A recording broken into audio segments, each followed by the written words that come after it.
Hello, you wonderful people, and welcome to another episode of Not Too Comic Book. This being a show where I talk about TV shows that are adaptations of comic books. For today's episode, I'm going to talk about the latest episode of Arrow as well as the latest episode of Legion. Like always, if I'm talking about something that you don't want to listen to, you can always look in the description down below. I include the time when I start talking about each of the respective shows I'm talking about. So for example, if you don't want to hear what I have to say about this week's episode of Arrow, you can skip to what I had to say about this week's episode of Legion. Well, the first thing we're going to talk about is this week's episode of Arrow. Such a good episode. I love it. Basically, we get the whole, Oliver confronts Talia about why she helped, Adrian, which she tells him Adrian's identity as Prometheus. Is like, why did you train him?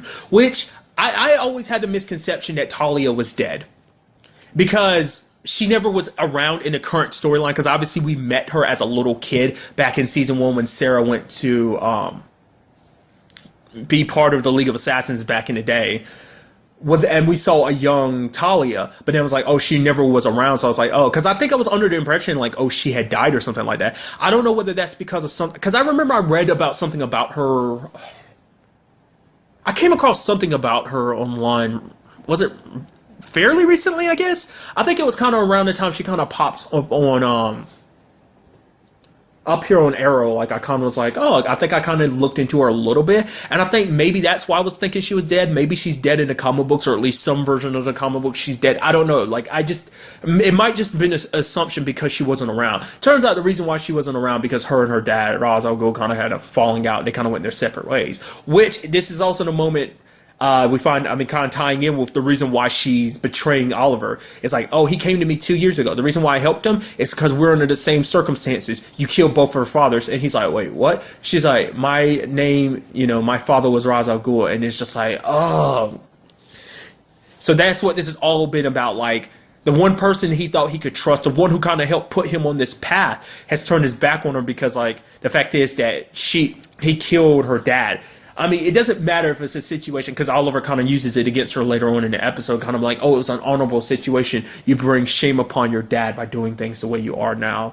It was kind of like, truth be told, it was an honorable fight. It was just kind of like a fight to the death type of situation. So, to me, obviously I'm kind of throwing out my thoughts. I think the one that's going to help here is Nyssa. I think the last time we saw Nyssa was last season when the League of Assassins fell apart, when basically they disbanded. So I think Nyssa's going to be the one way to deal with this whole situation. She might be able to talk her sister out of this or something. It's really hard to say I don't remember how Nyssa necessarily feels about Oliver. I don't remember her really being necessarily pissed when her dad died. I don't remember. Maybe she did. Like I said, that's my problem when I don't rewatch seasons of stuff. I kind of tend to forget certain details. So I don't remember exactly how she felt when she met up with him again last season about the whole, Malcolm taking over the league and then just things playing out the way they did. So, but I think out of anyone, Nyssa will be the one to kind of tame her sister's anger. At least that's my thought process on it. But the fact is, you have everyone being pissed and upset about this situation because it's they trusted him. Everyone put so much faith in Adrian. They thought he was a good guy. Hell, even I did. I legitimately thought he was vigilante, and that's why I was so confused. And then it turns out he was Prometheus last episode. We also found out his real name is Simon. But man, everyone felt betrayed, and Oliver the most, because Oliver put so much trust in Adrian. The fact is, he thought out of everyone, Adrian was always there, had his back on everything, and it's now it makes sense why. The fact is, he got so close to Adrian, keep your enemies close, keep your friends close and your enemies closer, and it's just Oliver didn't even realize just how close his enemy was to him. And now it's just a situation where everyone's pissed. I love the conversation between when Renee and Quentin run into him. It's you son of... It's you have Renee being I'm going to enjoy killing you. Because that's another thing, too. And it just kind of that's mad props to the actor who plays Simon / Adrian / Prometheus. That switch. Because previously to this, when he was trying to be a good guy. He was very stoic and stern. I'm like, no, we're going to do this. He's like a straight laced, like by the books type of guy, but it's like, nope. Now that everything's the cat's out of the bag, he's like, oh, you're all part of my game, and just all smiles. Like, the fact of the matter is, he's like, I'm so in control of this whole situation. And it's like, we never saw that side of him before. So that's why I'm like, get mad props to the actor for like, obviously like heavily showing you that he is not the same person he was before, because it's like, this is all part of my game. You play my game. I have Susan. If you don't want to play along, then the fact is that Susan would die. The fact is that with Felicity's help with the whole Helix situation, which I'll kind of get to soon enough, the fact is they ended up finding out about his real identity. Oliver tried to take this to Pike. Pike ended up getting stabbed for it. And now Oliver finds himself in a situation where it's like he wants to kill Adrian, but he can't, because it means putting Susan like in trouble, because wherever she's being held, like no one will know where she is if Adrian's killed.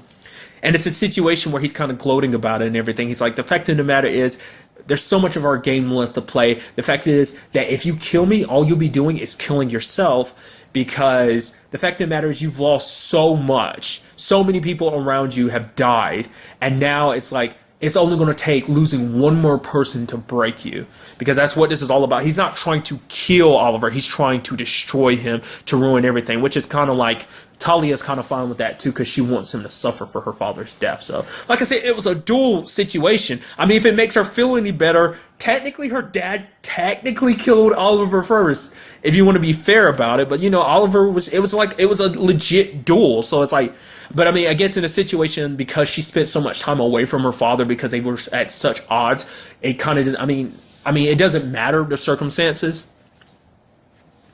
And she almost kind of threw it in Oliver's face too, about like how, like, oh, of course you know about having a shameful a father being ashamed of you, kind of representing the fact, I guess, trying to show that Oliver's dad would kind of be displeased with who he is. Yeah, he wouldn't be pleased with all his choices, but I think overall, you know, I mean, but more so than anything, it's supposed to be a psychological attack. But personally, I think Oliver's dad would be proud of all that he's done. It's not been the easiest road to go down, but it's the best he could do. I did like the kind of showdown between Oliver and Adrian, and obviously like Oliver had the upper hand, but it seems like, you know, Adrian wasn't 100% giving in his all, because it's like, it doesn't matter, because it's like, you could try and kill me, but the fact of the matter is I win. I mean, he had all those explosives set up around the building, but he was like, oh, because Oliver's like, I'll make sure you and I stay here when the building's going. He's like, do you think I'm that stupid? And then like sets the bombs to safe, because obviously it's like, if we got to beat this guy, we're gonna have to play kind of by his rules. Because Oliver's kind of got the mentality of like everything is his fault once again, you know, because Oliver's just that type of person. He takes the blame and responsibility for everything that's going down. And the fact is, a lot of, like, he's like, oh, the fact is I opened up my heart, I got all of you involved, and the fact of the matter is, because Diggle's kind of like, we're your strength, we got your back, and he's like, but at the same time, you guys are my strength, you're also my weakness, because it allowed, you know, Adrian to have a place to kind of exploit us. And it's kind of a situation where Oliver's kind of like, it's a situation where it's like caring. It's very human of him, but he's like, at this point in time, I don't know if I actually have the luxury of being human. Which is kind of sad to hear him say that, because it's like he fought so hard to not be that person anymore and change. And now, like I said, the whole past is coming back to haunt him. And now he might have to go back to being that person if it means stopping Prometheus once and for all. So... But the real kicker, I was kind of halfway expecting it, but it still caught me off guard. It's the situation with Adrian's wife. The fact that she was there to see him, and it's like, okay, honey, you got to turn yourself in. He's like, you're going to turn me in? She's like, no, but you should be the one to do it. And then he stabs her, and we end up finding out later on that she's dead. And it's like, holy crap, you killed the woman you love. He is that set in his need for revenge that he killed the woman that's been beside him, the woman that he loved, that loved him. She wasn't going to turn you in. She was going to leave it up to you because she wanted you to make the choice. She's like, at least this way, you know, everything will just stop all of this. That's what she wanted. No matter what's going down, I just want you to stop, because she loved him and he did that to her. It's like, oh, you holy crap, you piece of crap. How could you do that? But just because at this point, nothing else matters but his revenge. He's like, so...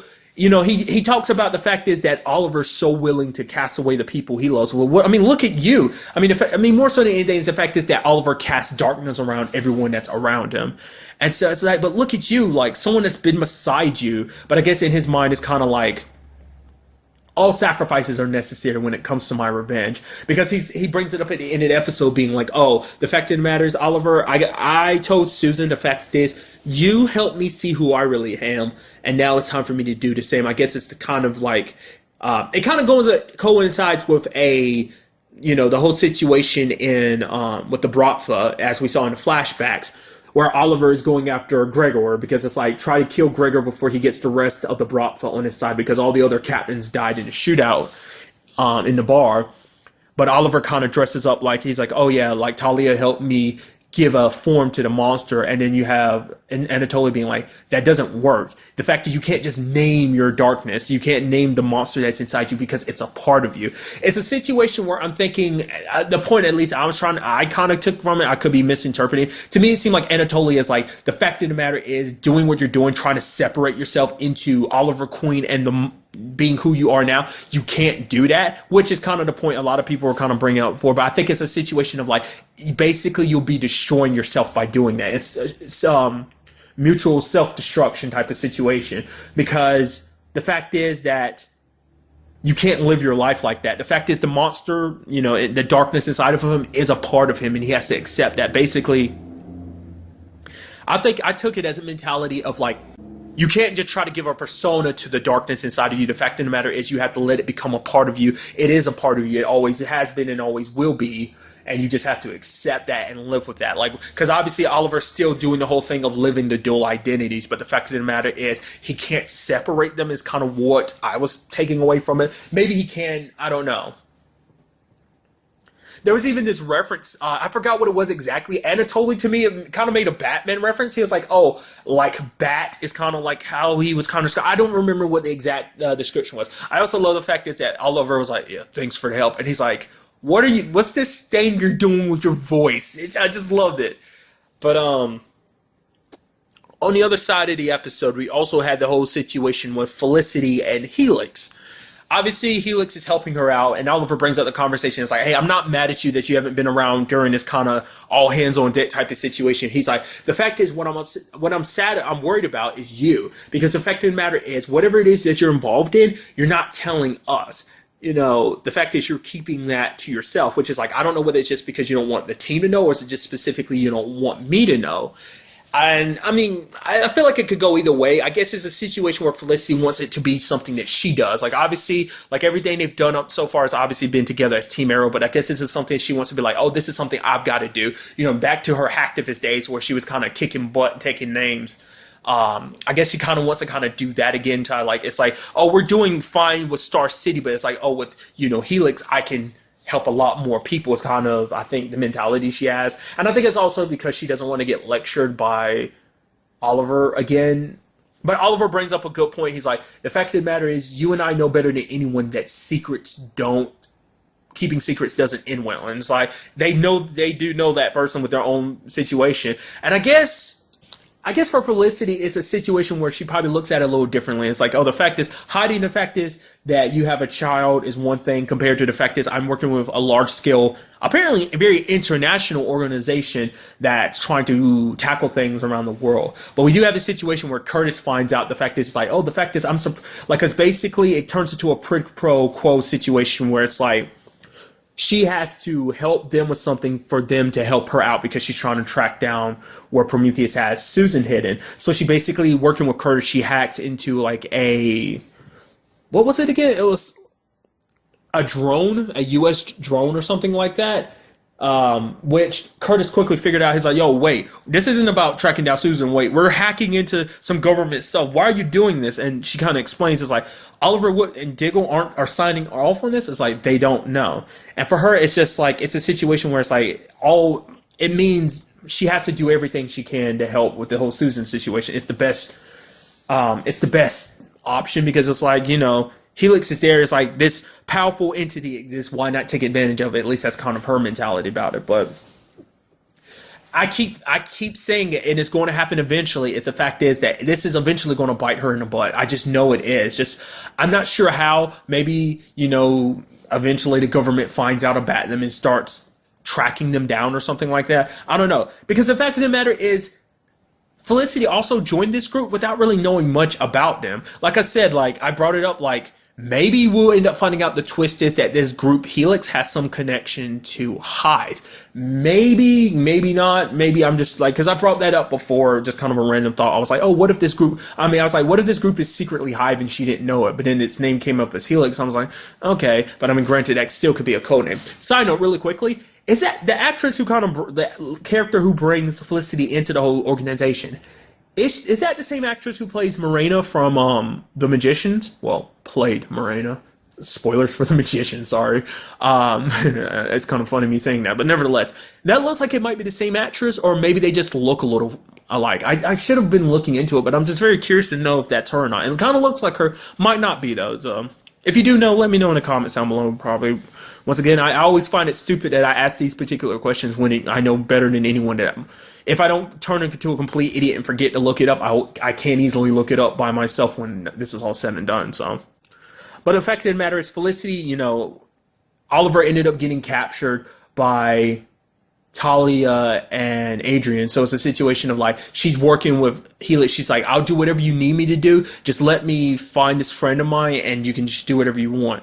I'll help you do whatever you need me to do, which is like, you shouldn't have said that. Because now, like I said, because you don't know the true motives behind this group. It's like, they could claim to be hacktivists, that they're doing this for the greater good, but who's to say they aren't doing this for their own selfish reasons? That, very similar to Adrian. Maybe they're like claiming to be like good guys and they're doing this for the right reasons, but maybe they're actually doing this just to be spiteful out of revenge or something like that. You don't know. She doesn't really know who she got in bed with, is kind of what I'm getting to. And it seems like that's going to be a situation, obviously, we're going to be dealing with going forward, especially now that she made a statement like that, like, oh, I'll do anything you ask me. So I'm very interested to see how this is all going to play out.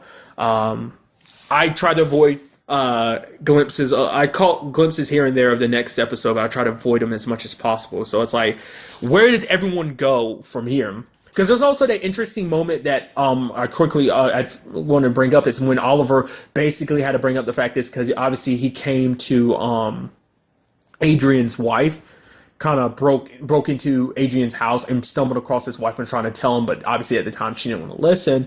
And so now Adrian kind of put him in a spot where it's like, okay, Oliver's like, okay, what I'm going to do is I have to, like, I'm asking the Green Arrow to turn himself in 24 hours, but if he doesn't, obviously the SCPD is going to have to shoot on sight. It's like, once again, kind of doing that situation of, like, having to throw your other self underneath the bus. And it's something I didn't give Adrian props for last episode that I feel like it's cemented even more in this episode. Just like how I'm pretty sure even the name of the episode is Checkmate, but basically how he got Oliver good, because he's got Oliver to the point where Oliver basically had to disavow his other identity as Green Arrow and had to throw him under the bus. So now he isn't with the city because everyone is against him. The police, just everyone in general will look at, especially in this particular case, like, the fact is, Adrian's wife would have listened to Green Arrow before, but it's like, no, you're a murderer. It's official. Everyone knows it. So the fact is, he kind of made Oliver shoot himself in the foot, kind of put him in the position where he was kind of hoping that Oliver would do that, because he knows who's Oliver trying to be. Because in his mind, it's like, oh, that's not who you really are. That's who you're trying to be. I'm going to show you who you really are. Kind of show, I guess, the darkness inside of him to be like, this monster, this is who you really are. You try to pretend to be human and have this human face, but this darkness, this thing inside of you is all you are, and that's all you ever will be. You'll never, I don't know. Because the question is, what will he do once it's all said and done? I guess for him, he doesn't matter. As long as he gets his revenge, that's all that matters in the situation. Because even if Oliver kills him, like, it's just like, and I guess in his mind, it's still going to be like a situation like, I win. I am curious, will Oliver kill him? Because I brought it up before, like, so far amongst the main antagonists, he has killed 2. He killed Roz and he killed Damien. But obviously, Slade is still alive, and so is Malcolm. So I am very curious to see how they play this one out. Will he kill Adrian in the end? What's going to happen with Talia? Like, so many questions. I kind of get the feeling like, I don't know exactly how, but I get the feeling Talia is going to end up dying at the end of the season or something. I don't know. We just kind of have to see. The fact of the matter is, why hasn't she visited her sister? Like, maybe she has, and this has just never said anything, because it's like, well, it's family business, so why would she bring it up to anyone else? The one person she would bring it up to isn't around anymore, Sarah. And the other person that she was close to, Laurel, is gone too, so I don't know. Overall, very, very good episode. I'm super excited to see what goes down next episode. It's just like, it's just one twist after another, it's just like turn of events, and it's just, I'm so excited to see what goes down. Now moving on to this week's episode of Legion. A fantastic episode. The episode basically picks up where last week's episode left off, where we had basically everyone that was in that room inside of David's house basically being sucked into this makeshift world like this illusion created by the parasite, or rather Lenny. I mean, obviously I'll probably be bouncing back and forth between the two. What I really appreciate, and I kind of brought it up last episode, the fact is they're trying to keep everyone docile, keep them thinking like everything, they're just crazy. But we have, the parasite, or rather Lenny, kind of being the doctor and kind of psychoanalyzing everyone, talking about Melanie's obsession with basically keeping her husband alive, all thinking he's still alive in some shape or form. The fact is, you're thinking it's him that's frozen, but it's you. Then bringing up Potomi's past. Basically, how the fact is that Potomi kind of lives in his memories. How he's like, oh, I almost feel like a time traveler because I can always go back and forth in memories like it's nothing. But so it's almost like a form of time travel. But he's like, the sad thing is all I can do is watch. And Lenny's talking about, oh, isn't that kind of like a very unhealthy thing? What was also interesting is we kind of found out a little bit more about Potomi in this case, about how the circumstances around his mom dying. I mean, we really never got an exact answer of how she died. All we know is that she just literally just dropped dead. What I did forget, though, is the fact that Potomi has like a severely good memory. I mean, it comes with his powers and everything, because he brought it up in episode 2. Like, he told David, like, he remembers like all the way back to his birth, just because his memory works like that. And it's like, oh, because he's listing all the exact details about when his mom died, what he was doing, what she was doing, what day it was, what month it was. Like, he was getting in exact details, and I'm like, that's very sad to think about. Like, the fact of the matter is, it can be a good thing having great memory, but at the same time, you can also see like the downside of it, because you remember every single painstaking detail. And the fact is, you can remember everything and go back to every moment, but it's not real time travel. All you can do is just watch. You can't change anything. That's kind of the downside of what he does. Then you have both the Carries like wanting to be together, kind of wanting to be one. It's like, it's like, oh, it's just kind of our thing. I mean, is it really that wrong that we want to be together? And he, like, what I even like the fact is that she even gets Walter mixed up in it too. Basically kind of psychoanalyzing him to the point and bringing up the fact is like, oh, he always felt inadequate to people. It's like he was the last person in his class to grow, hair downstairs and stuff like that. And, he's like, oh, is it just because someone's a little later bloomer, does that make them less of a man? So it seems like he has an inferiority complex, so. She did say something interesting. It was like, oh, the fact is that you kind of hide yourself. You feel like the world kind of casts you away, but isn't it you who kind of does it the other way? Which I'm wondering, is that supposed to be her kind of referencing his power in some shape or form? I mean, kind of casting himself away from the world casting him away, in the sense of like the fact is, like I said, not clear cut on how his power works or what it is exactly, but obviously he can disguise himself as someone, so maybe it's almost like you're erasing your own identity. So I don't know, maybe that's just me thinking too deeply about it, which is 100% a possibility. But I do like the fact is that later on in the episode, she talks about the fact is, oh yeah, Walter's completely given in. So I'm guessing it's a circumstance of just like, she was able to kind of break through his mind and just make him be, kind of do her, like kind of like lower, like basically make him kind of act on his instincts, like kind of set him free in a sense, I guess, with the whole like him chasing down the other Carrie later on in the episode. And then, but what's very interesting to me is like Sid is the only one that it just doesn't feel right to everyone else. I mean, to everyone else, they just kind of accept things as they are. But for Sid, everything just doesn't quite fit right. I mean, it kind of plays into something I'm about to bring up. But the fact of the matter is the episode is almost like a reworking of the first episode. It's like certain things are playing out similarly. Like, because even Sid points out, it's like things are kind of the same, but different, And you take, for example, like the conversation that David and Potomi are having. It's like he had that conversation with Lenny, but she's replacing Potomi in this case. She's replaced herself with Potomi. Because the fact is that, Sid is kind of dreaming about the real world, but she just can't quite put her finger on it. She's like, I keep having this weird dream. It's like, how do we know that this isn't all just fake? And then there's a point of like David being like, oh, no, you shouldn't talk about stuff like that. Fact is, you're seeing a door and stuff like that. No, you shouldn't think like that. They're going to come after you. She's like, why would they come after me? It's like, well, it has something to do with your illness. She's talking about me, like, not wanting to be touched. It's like, no, being delusional. She's like, wait, what? He's like, yeah, you're schizophrenic. Like, he's like, no, no, no. She's like, no, I'm not the schizophrenic one. You are. He's like, what? No, I'm like manic depressed. I'm happy one moment, sad in a moment. Like, that's what it is. And it's like, once again, Lenny's kind of warped his memories just because I think it was more so than anything to make both Sid as well as David both think she was crazy, you know? To make Sid kind of doubt her own sanity, but at the same time, I think also distance her like from David.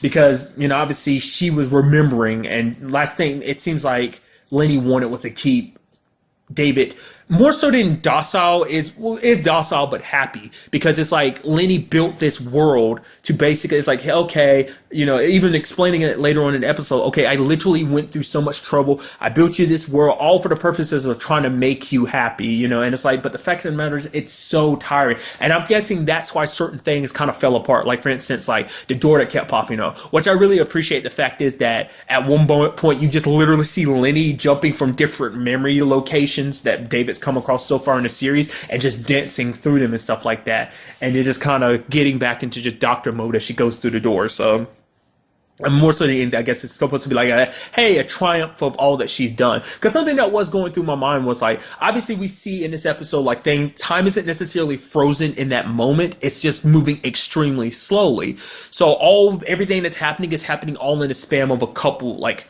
not even seconds, maybe milliseconds, because just time is moving so slowly to the point the bullets are still moving, but at a very sluggish pace towards David and Sid. So what I'm guessing is that, because I was wondering, like, what is happening on the outside? Like, all this is happening inside of this world created by David's mind. So it's like, what's happening to everyone else on the outside? I was like, could it, like, the parasite / Lenny be off doing stuff in his body? But it seems like it's stuck in this moment, and it seems like it's keeping them there occupied long enough until things can be played out. Because, I mean, as I like the way it describes itself too, it's like, dude, I'm a fungus. Like, it brings up the fact is, I don't get why people are so fascinated with things like love. It's like, love is almost like a fungus. Like, there's a specific fungus that, like, takes control of ants, and it basically lives through the ant's body, makes it kind of do what it needs to, and then it sprouts from its head, killing the ant for the purposes of eventually spreading itself to other people. And then I was like, is that kind of what its basic purpose is? And it kind of describes itself, it's like, yeah, I am that ant. I mean, I am that fungus. So it seems like it has the ultimatum, like it wants to kind of spread itself around, I'm assuming. To a certain extent, that's what it seemed like it was. But it also brings up the fact is that obviously David's dad, we know who he is, but obviously till the show brings it up, obviously I won't go into too much detail about who he is. But it seems like, oh, your dad, it's like, oh, he acts to act like he's holier than thou, but he gave you up. But the fact of the matter is, he tried to hide you from me, but it's like, I found you. And that's what this has all been about, because at first it's like, I thought I could just take your body. I thought it'd be kind of fun messing with you. But it's like, then I found out, I was like, wow, you're a lot more powerful than I thought. So it decided, like, hey, why worry about just taking your body? We could work together. Like, both of our powers combined, we could, you know, kick some serious ass. And so that's why it's been kind of cooperating with David, or rather wants David to cooperate with it. But it's like, at the same time, it's like, I don't really need your mind. All I need is your body, because it wants to possess his body so it can add its powers on top of its own. That's what this has all been about, because it brings up the fact is, like, what is the point of life? You know, like love, happiness, all that. It's like, no, that's all bullshit. What's important? God. God is important. You know why? Because God is power. That's the point of life. So basically it has some like twisted need to be very powerful. That's what this is all about, power. And it's like, it wants to get enough power so it can even rival God. So it's like, I don't know. I guess this thing kind of has a God complex, likes to think of itself almost like a God. It's kind of where I'm coming from it at. But it's just kind of interesting that's how this all broke down. But I'm also wondering, is that kind of the point too, to also spread itself amongst other people?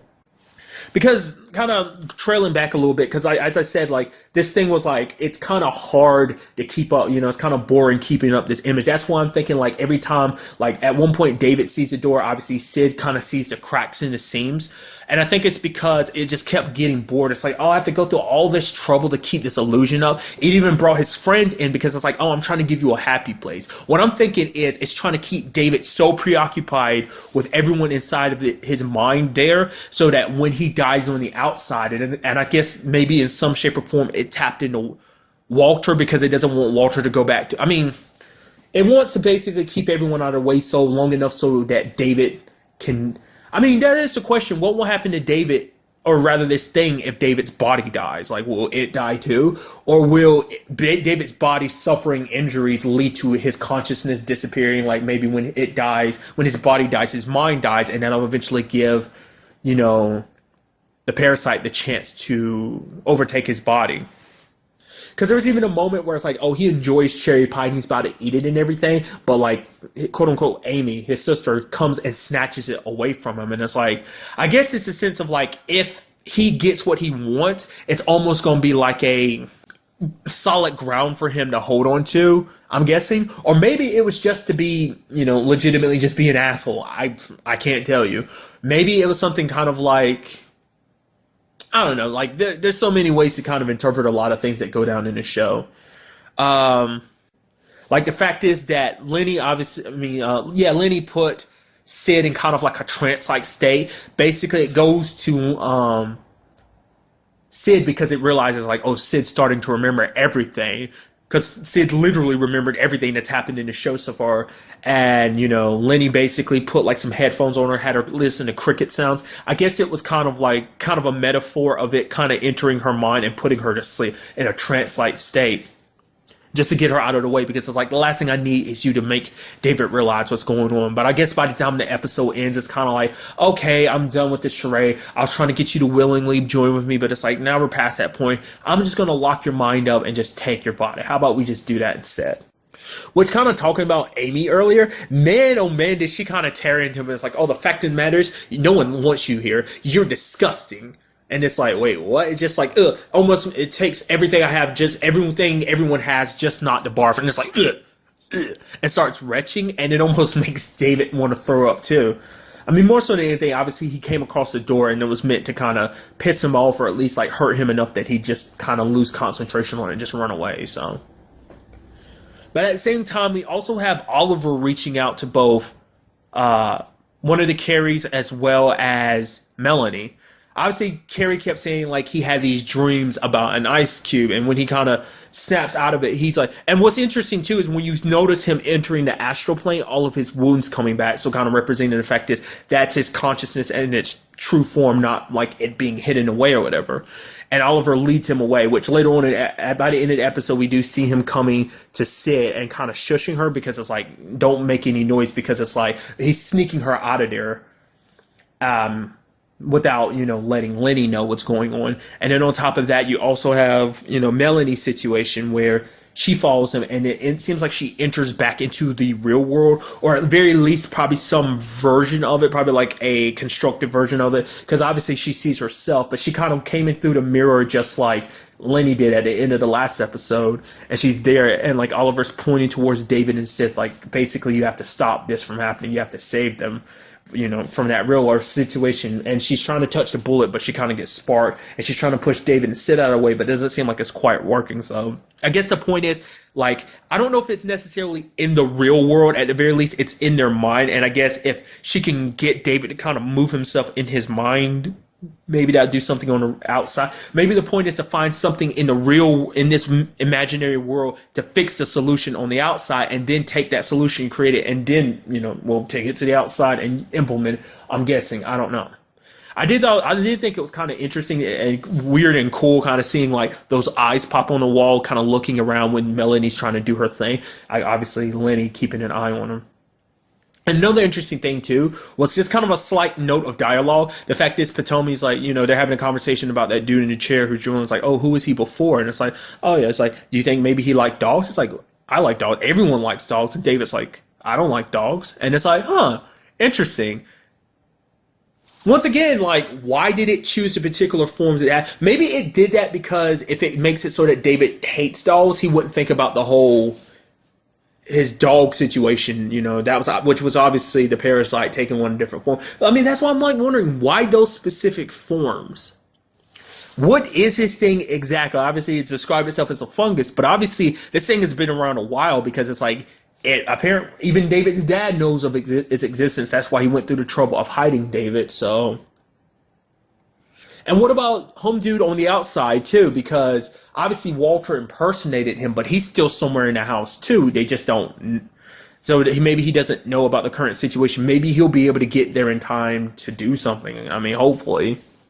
And also about the whole Walter and other Carrie situation. I guess it's him trying to impede this whole situation. I don't know if Lenny kind of has an idea that Oliver is interfering. I mean, he's the only one that could get to David and them where they are now because, I mean, his powers and everything, kind of existing on the astral plane. Maybe that's where they're existing if he's able to reach them like this. So, but kind of something I was trailing back to. I don't think I really, at least I don't remember exactly going into it. Why is it specifically Sid is the one to remember? Out of everyone, why Sid? I'm guessing because of the relationship with David. Maybe on some level when, like, the thing kind of warped everyone's minds, David did something to Sid's mind to kind of make it so that she would remember.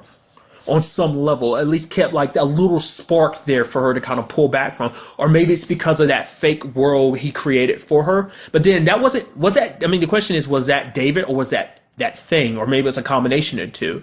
Maybe Lenny didn't realize, but at that time when she helped David create that world for Sid and David, that basically she gave Sid a back door to access, that it kind of acted as a safe haven to kind of protect her mind a little bit from this thing rewarping kind of their realities and stuff like that. I mean, maybe some fraction of those is the truth, and maybe none of it is the truth. I don't know. We just kind of have to wait and see all about that. Like, a really crazy episode. I'm very excited to see what goes on in the next episode, especially with current situations as they are. But really, that's all I want to talk about in this episode. Till the next time we meet, be happy, be safe, live life to the fullest, and enjoy it. Good day and goodbye.